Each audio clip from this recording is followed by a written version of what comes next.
Hi friends, good morning. Welcome back to our channel MK study info. మనము డిఎస్సిలో భాగంగా perspective in education నుంచి important bits అయితే చూస్తున్నాం కదా ఫ్రెండ్స్. ఈరోజు మరికొన్ని బిట్స్ చూద్దాము. తప్పకుండా మన ఛానల్ని సబ్స్క్రైబ్ చేసుకోండి మరిన్ని వీడియోస్ కోసం. అలాగే వీడియోని లైక్ చేయండి, మీ ఫ్రెండ్స్కి షేర్ చేయండి. Question number 43. వ్యక్తి జననం నుండి మరణం వరకు కొనసాగే విద్య. వ్యక్తి జననం నుండి మరణం వరకు కొనసాగే విద్య. ఆన్సర్ ఈజ్ ఆప్షన్ 1, యాదృచ్ఛిక విద్య. Question number 44. అభ్యాసకుడికి నేను అభ్యసిస్తున్నానని తెలియకుండా జరిగే విద్య. అభ్యాసకుడికి నేను అభ్యసిస్తున్నానని తెలియకుండా జరిగే విద్య యాదృచ్ఛిక విద్య. Question number 45. రాము అనే బాలుడు పాఠశాలలో సత్యాన్ని పలుకుతాడు, అసత్యాన్ని పలకడం నేర్పే విద్య. ఆన్సర్ ఈజ్ ఆప్షన్ 2, యాదృచ్ఛిక విద్య. Question number 46. నిర్ణీత లక్ష్యం కలిగి కాలం లేకుండా జరిగే విద్య. నిర్ణీత లక్ష్యం కలిగి కాలం లేకుండా జరిగే చర్య అనియత విద్య. Question number 47. ఈ క్రింది వాణిలో దూర విద్యా సంస్థలకు ఉదాహరణ కానిది. Answer is option 4, గ్రంథాలయము. దూర విద్యా సంస్థలు ఏంటివి? సార్వత్రిక పాఠశాల, బిఆర్ అంబేద్కర్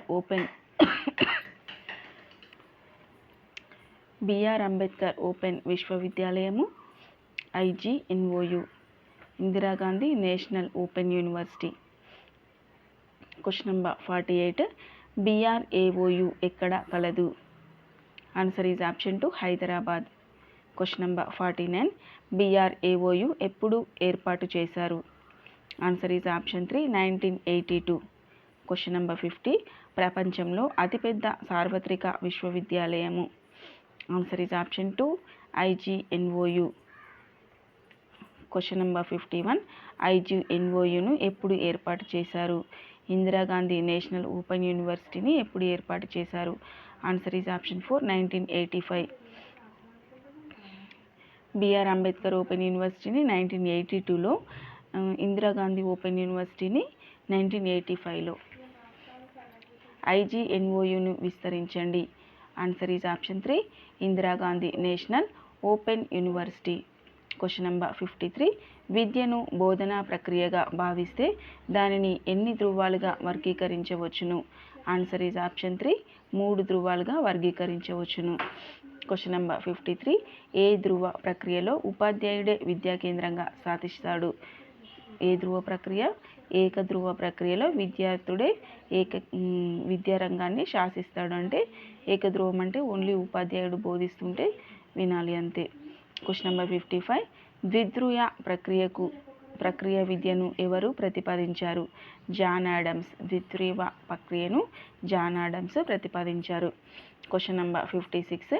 విద్యా సాధనలో ఉపాధ్యాయుడు, విద్యార్థి ఇద్దరు సమానమే అని పేర్కొన్నది ఎవరు? విద్యా సాధనలో ఉపాధ్యాయుడు మరియు విద్యార్థి ఇద్దరు సమానమే అన్నది జిడ్డు కృష్ణమూర్తి. Question number 57. విద్యను త్రిధ్రువ పద్ధతిగా పేర్కొన్నది జాన్ డూయి. ద్విధ్రువ ప్రక్రియగా పేర్కొన్నది జాన్ ఆడమ్స్. Question number 58. విద్య త్రిధ్రువ ప్రక్రియలో ఈ క్రింది వారు ఉంటారు? విద్యార్థి, ఉపాధ్యాయుడు, పాఠ్య ప్రణాళిక. త్రిధ్రువ ప్రక్రియ. Question number 59. విద్య ద్విధ్రువ ప్రక్రియలో విద్యార్థి మరియు ఉపాధ్యాయుడు ఇద్దరు ఉంటారు. ద్విధ్రువ ప్రక్రియ అంటే విద్యార్థి, ఉపాధ్యాయులు ఇద్దరు ఉంటారు. Question number 60. నేడు అమల్లో ఉన్న విద్యా ప్రక్రియ త్రిధ్రువ అంటే పాఠశాల, ఉపాధ్యాయుడు, విద్యార్థి, విద్యా ప్రణాళిక ముగ్గురు ఉంటారు. Question number 61. ఏ వాదం తర్వాత విద్యను త్రిధ్రువ ప్రక్రియగా పేర్కొన్నారు? ఆన్సర్ ఈజ్ ఆప్షన్ 2, వ్యవహారిక సత్తావాదం తర్వాత విద్యను త్రిధ్రువ ప్రక్రియగా పేర్కొన్నారు. Question number 62. ప్రాచీన కాలంలో ఏ విద్యా ప్రక్రియ కలదు? ఏకధ్రువ ప్రక్రియ అంటే ఉపాధ్యాయుడు బోధిస్తూనే ఉంటాడు, విద్యార్థులు కొన్ని వింటారు అంతే, కేవలం ప్రశ్నించడం లాంటివి ఏముండవు. నెక్స్ట్, భారత రాజ్యాంగంలో విద్యా సదుపాయాల గురించి చూద్దాము. Question number 1.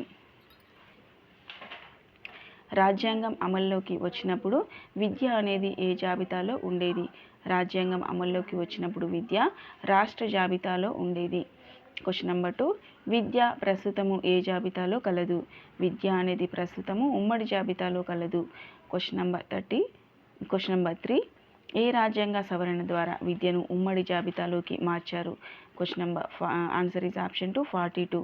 42వ రాజ్యాంగ సవరణ ద్వారా విద్యను ఉమ్మడి జాబితాలోకి మార్చారు. క్వశ్చన్ నెంబర్ 4, 42వ రాజ్యాంగం ఎప్పుడు చేశారు? ఆన్సర్ ఈజ్ ఆప్షన్ 1, 1976లో 42వ రాజ్యాంగం ఏర్పాటు చేశారు. క్వశ్చన్ నెంబర్ 5, రాజ్యాంగం అమల్లోకి వచ్చినప్పుడు ఉచిత నిర్బంధ విద్యను ఎక్కడ పేర్కొన్నారు?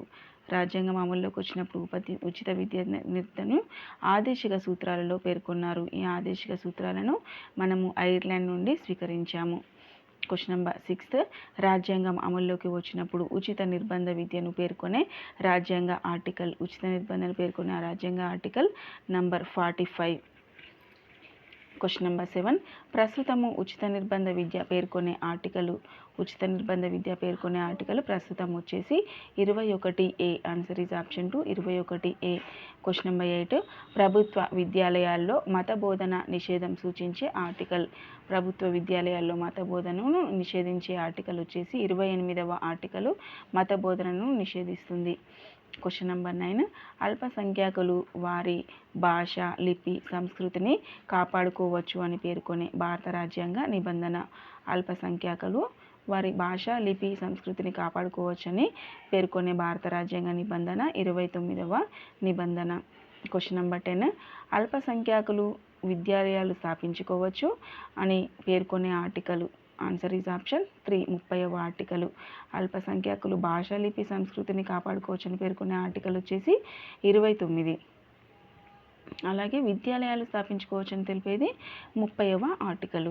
క్వశ్చన్ నెంబర్ 11, వెనుకబడిన తరగతుల పిల్లలకు మెరుగైన విద్యను సూచించే యొక్క ఆర్టికల్ ఏది? ఆన్సర్ ఈజ్ ఆప్షన్ 3, 46వ ఆర్టికల్. క్వశ్చన్ నెంబర్ 12, పిల్లలకు మాతృభాషలో విద్య అందించాలని పేర్కొన్న ఆర్టికల్ 350A. పిల్లలకు మాతృభాషలోనే విద్య అందించాలనేది 350A అనే ఆర్టికల్. వెనుకబడిన తరగతుల పిల్లలకు మెరుగైన విద్యను అందించేది 46వ ఆర్టికల్. పిల్లలకు మాతృభాషలోనే విద్యను అందించాలని పేర్కొనేది 350A ఆర్టికల్. సో ఫ్రెండ్స్, ఇవి ఈరోజు బిట్స్. తప్పకుండా అన్నీ కూడా ఇంపార్టెంట్ బిట్సే ఫ్రెండ్స్. అన్నీ నేర్చుకోండి, అలాగే గుర్తుంచుకోండి. మీకు ఏమైనా అవసరం అనుకుంటే నోట్ చేసుకోండి. ఇందులో నుంచి మనకి తర్వాత రివిజన్కి, క్విక్ రివిజన్కి యూజ్ అవుతుంది. ఓకేనా ఫ్రెండ్స్?